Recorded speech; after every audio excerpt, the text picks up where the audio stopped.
Welcome to part 2 of the Salsa Roots course, Las Orquestas del Nuevo Mundo, which translates to Orchestras of the New World. The New World was how America was known in the 1500s. If you are watching this video, it means you have decided to continue down this beautiful path and challenge yourself a little further to explore even more about this incredible music. Hi, I'm Nicole, and you may recognize my voice from Salsa Roots 1, La Voz del Pueblo, the voice of the people. Here we've seen what happened between the slaves during slavery and between the people after slavery was abolished. This time, I'm going to take you on a new journey to discover the missing piece of the rhythmic section of the salsa orchestra. Timbales. They are the focus of this course, and we will connect how they joined the path of the other instruments we already discovered and how they form together to make the salsa orchestra rhythmic section.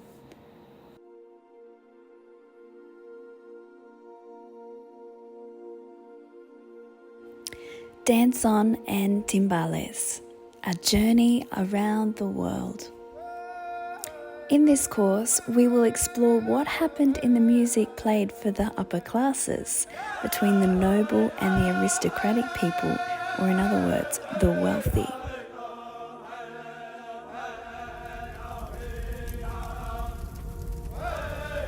The timbales are the final result of a global evolution, not just in music, but also in dance. Dance and music are elements that have been present in every culture and ritual since the first humans arrived on this planet. They exist as part of the traditions of living, appreciating, enjoying, and giving thanks.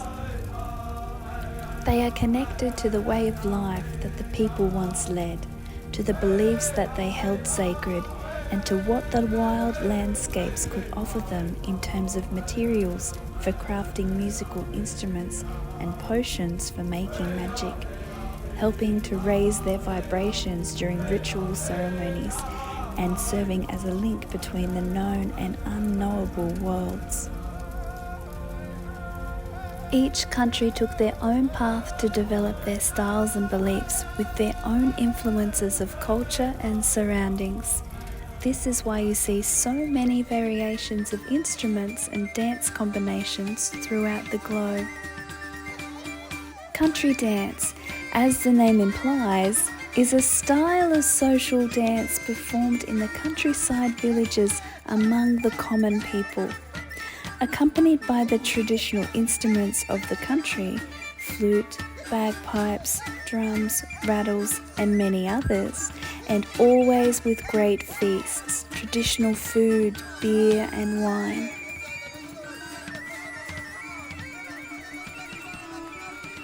In Europe during the 15th century or the 1400s, this freestyle dance performed by the common people had an interesting influence on the English and French court dances. The dance inspired them so much it became its own style. It reached popularity and quickly became known as the contradance in England and the contredanse in France. The court dance consists of a repeated execution of predefined sequences of movements, carefully designed to fit within a fixed length of music, usually performed in a large group of couples. Every country had different styles of dance where the movements would evolve interaction with the other dancers, creating a progression so everyone participating could dance with each other. In the late 17th century, masters began writing down the English and French court dances using different systems of notation. By recording the ballroom and theatre dances, Not only did this ensure they were transmitted and taught correctly by masters to their students, it also made it possible to share them around the world. The English contradance and the French contredanse physically arrived in Cuba independently of each other. The English contradance arrived between 1762 and 1763, when Havana was briefly occupied by Britain. The French contradance arrived in the period of the Haitian Revolution between 1791 and 1804. It was introduced by the fleeting French, as half the island of Haiti was governed by the French Empire known as the Colony of Santo Domingo. And of course, the Spanish Noble version arrived. Reaching Cuba in the 19th century, it was called contradanza. Here, the Noble dance starts its own path in Cuba. Being influenced from the different styles and diverse cultural backgrounds of Spanish, English, French and African, this was due to the country becoming creolized. What does creolized mean? Creolization is what creates new populations in colonized areas from different cultures. And in Cuba, Creole people are the ethnic groups formed during the European colonial era. This is the result of a mass displacement of people migrating together from different linguistic and cultural backgrounds and congregated onto a colonial territory to which they had not previously belonged. So we can most definitely say that the Creole people in this case are the new Cuban people, as most of the natives had almost been completely wiped out by the Spanish back in the 1500s. The Cubans have named themselves as La Mezcla Perfecta, the perfect mix between the Caribbean, African and European people.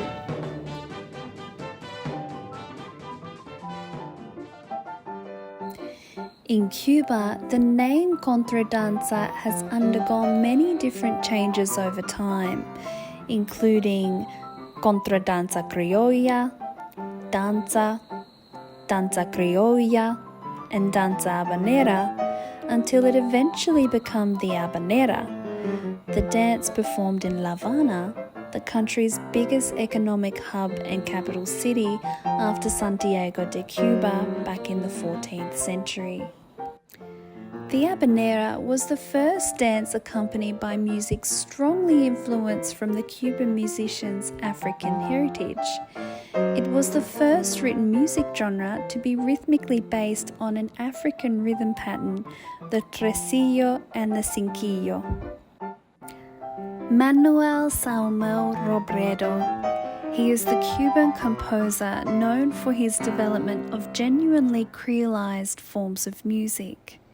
In 1810, Havana was the birthplace of many important composers, pianists, and music teachers. It was also the year Manuel Samuel was born, April 19th, 1818. Coming from a poor family, he had to take his first steps in music as an autodidact, meaning he was self-taught. Without the guidance of institution or masters, it wasn't until later he was able to sort and be influenced by such support. Saumel was the most important Cuban musician of the 19th century. He was considered prophetic in the way he created rhythms and was the father of the habanera.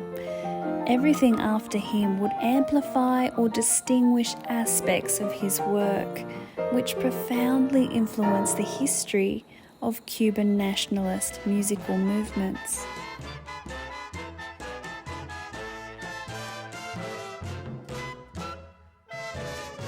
The first Cuban national dance.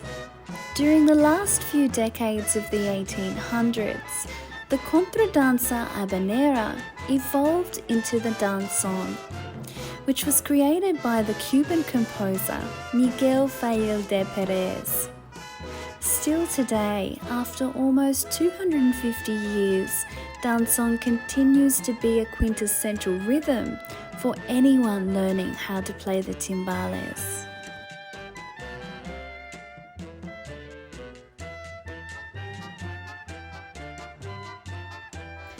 Danzón was performed for the first time in Matanzas in 1879. It was a choreography written before its music scores, as it was created for the new age to give them the opportunity to use dance to have a closer contact and conversation with the partner. There are specific rests for the dancers while the music continues to play in different sections, and this was a good opportunity for the partners to talk and flirt. For example, the hand fan, known as the abanico in Spanish, became an instrument of elegant flirtation for the girls. It had a language of its own where they could express interest or not with the partner dancing with them, all depending on the movement of the hand. This aspect made the danzón extremely popular, as the contradanza was a group dance and the people wanted to dance by couple. It became the most popular dance genre in Cuba and quickly spread all around the island, becoming a national dance by the early 20th century. Now that we know the roots of the danzón, we can finally move on to its instrumental aspect and understand how it is related with the timbales.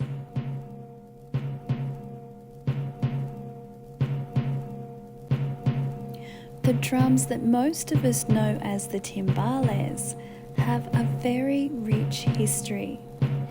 Some people believe the first drum was in the form of a kettle drum, crafted from the trunk of a tree and mounted with an animal skin, like we can see on the left side of this picture. The kettle drums are found even in this ancient Sanskrit writing of India.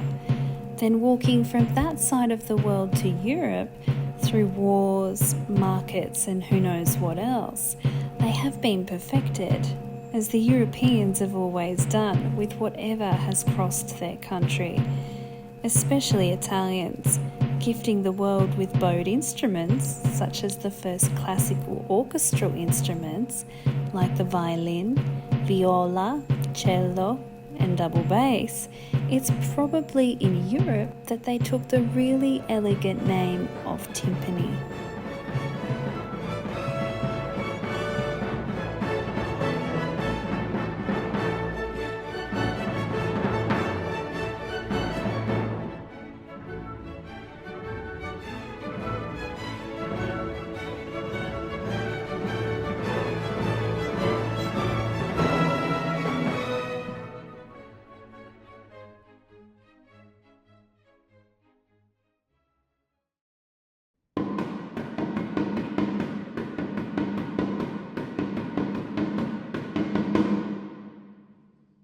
These are called nakers.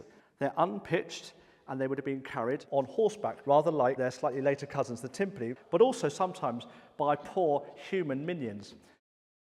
The first big innovation of timpani was when someone realised it might be quite a good idea to stop trying to play them while you're carrying them around and actually put them down. Now, timpani, we're quite good at beginnings and we're very good at endings. I like to think of us as sort of the icing on the cake, the arrival point of a big, exciting moment. And there's none more exciting than this. Zadok the priest played at every British coronation since 1727. The violins and the orchestra are building up the tension. And by the time I play my first note, the violins will already have played 345 notes.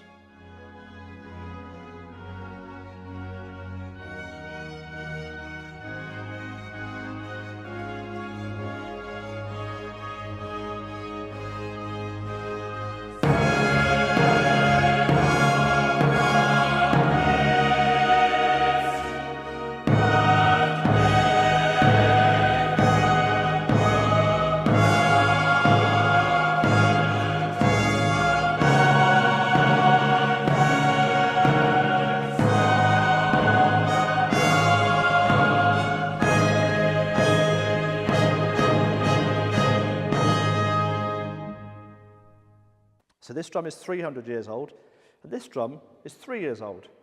It's one that I designed as a kind of copy, and it's that similar deep shape which we see in modern timpani later on. I use these drums for Bach where I want a sonorous, deep sound and don't need to worry so much about articulation. It's interesting to look quickly at how drums changed. The drums on the right were used for Bach. These small, early drums needed help with sound and the bass frequencies, which explains the deep, slightly square shape. As the orchestra expanded and timpani playing got louder via Mozart, Haydn and Beethoven, the drums gradually got larger. But it was still necessary for them to be dry and punchy and not swamp the orchestra. And this explains why the bowls needed to become shallower.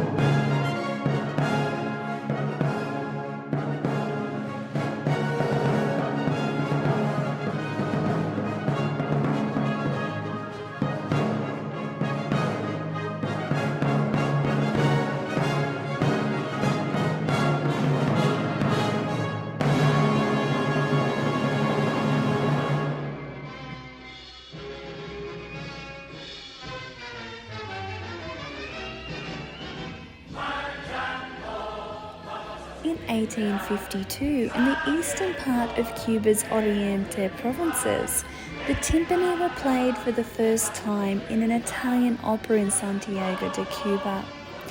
The same timpani were then introduced into the military battalions. Soldiers and the military have often had great influence over musical styles in many parts of the world, and drums have always been used in one way or another with the military.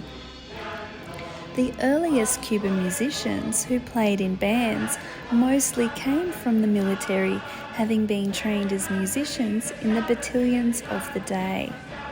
There was quite the racial distinction in the military battalions, the black battalions being called Pardo and the black and white battalions Moreno. The orchestras of the day reflected this racial distinction, which was maintained by the Spanish military. The influence of the Pardo battalion bands took form with the inclusion of guiros, rhythmic patterns, and improvisations performed by the timbalero, or the timpani player. The soul of Africa was starting to take over. Orquesta Típica is the first Cuban orchestra to emerge from a fragment of the military battalion. Its purpose was to perform danzones in the parks and squares, where these instruments could unleash their power. It has been suggested that the timpani of Europe are one of the predecessors of modern-day timbales, as they went through a significant evolution inside the island of Cuba. For example, the paila or pailas, when more than one, they are a kind of Cubanized timpani. Let me clarify. Paila is a large bowl-shaped drum crafted from iron or copper vessels. These vessels were initially used in sugarcane factories to hold fermented cane juice or guarapo. The instrument was played using sticks with the occasional use of the player's hand to produce either a deep tone or a sharp note. The pailas were often found in the region's famous organ groups. In many cases, only the one drum was present. Due to its size, it was much easier to carry just one around. There was no macho or hembra distinction like the timbales today. It was up to the musical technique of the pailero to master all the necessary sounds for the various musical genres on a single timbal. In the eastern provinces of Cuba, up until this century, musical groups performed their music in the streets or at dances for the lower classes. As you can see in this old picture, you can notice the organ on the right, a guayo, the large metal guiro in the middle, and the palero on the left side.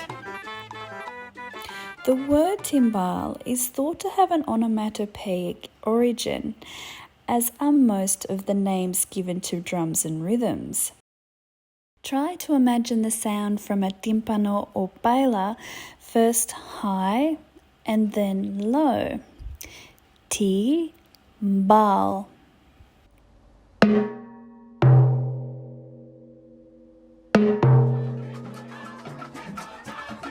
In Cuba, timbales were known by many different names, like pailas, panderetas, bongo, and many more. Then names like panderetas or bongo went to specific drums that in the years gained a specific role inside the Afro-Caribbean percussion world.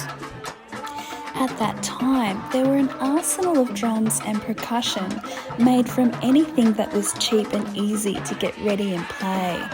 This is why similar drums were used to play in a lot of different music genres and styles. We were in the beginning of a new era where new creations and experimentations were constantly popping up. For example, another was the palitas cubanas or timbaletas. Also timbalitos because they resembled small timbales. The early timbales were made of wood and most probably were crafted from small wooden barrels that contained olives imported into Cuba from Andalusia. They were cut in two and a goat skin was nailed to the wider of the two openings. Now the bolero or timbalero could comfortably sit and play an instrument much smaller than the timpani. The two drums could now be mounted together instead of on separate tripods. The first charanga orchestra in Cuba was formed between the end of the 19th century and the turn of the 20th century. As a result of the danzones being performed inside large dance halls, the large booming sound of the típica orchestra needed to be altered to suit the new indoor setting. The difference of sound between the first Cuban típica orchestra and the charanga orchestra is due to the change in instrumentation. The flute and bowed string instruments replace the brass section and clarinet of the orquesta típica, while the timpani had been replaced with the pailas cubanas first and then later with timbales. During the early 20th century, as Cuban musicians travelled to and from the US, the timbales become influenced by the drum kit and transitioned from being constructed from materials found around like copper or wood to the metal shells we see today. Cuban percussionists developed different styles of playing, first the timpani, then the pailitas cubanas, and then timbales. Master Jose Luis Quintana, world known as Changuito, is a Cuban percussionist that developed a technique that became a must to approach on the timbales. The Cubans use their hands and fingers to produce sound, a technique called manoseo del cuero, which translates to massage to the heart, because the skin is considered the heart of the drum. Also, as a forerunner of the cascara, Cuban drummers would play on the shell of the timpani. They would more commonly play on the rim or border of the timpani during the specific sections of the songs. The left hand would keep time on the embra, the larger two of the timpani. The sound of the bacateo technique was first developed on the timpani and later transferred to the timbales. The simultaneous beats were played using a stick on the head or shell, while the fingers produced another sound, filling in where one hand did not play. And finally we're here, the evolved basic timbale set played in a salsa orchestra today. We will begin with the drums, and as we journey through the course, we will add the accessories like cowbells and jam blocks as they're required.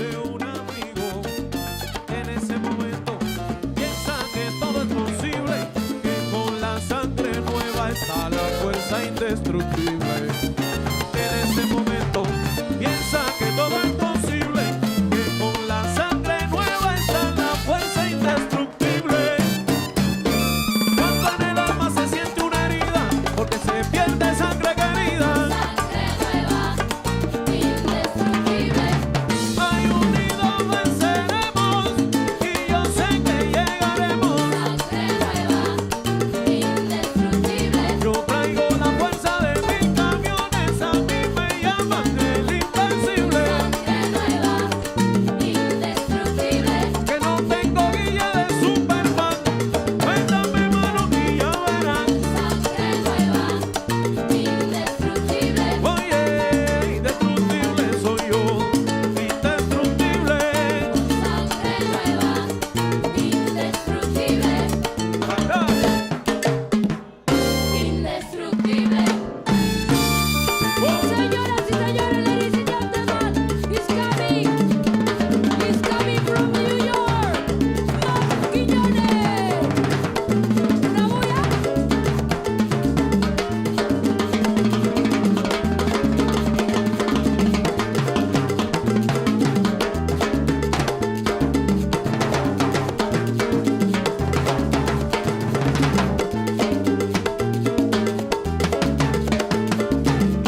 As you have just experienced a taste of the long and interesting history of the timbales, you can see just how far they have come.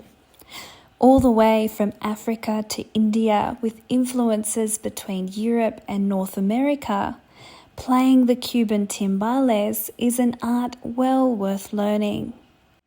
Now that we know a little bit more about them and the context of where they are coming from, we can move on and start the first approach. I do hope you enjoyed this video as much as I did. I will now leave you with Michele, and I will see you in the next course. Enjoy!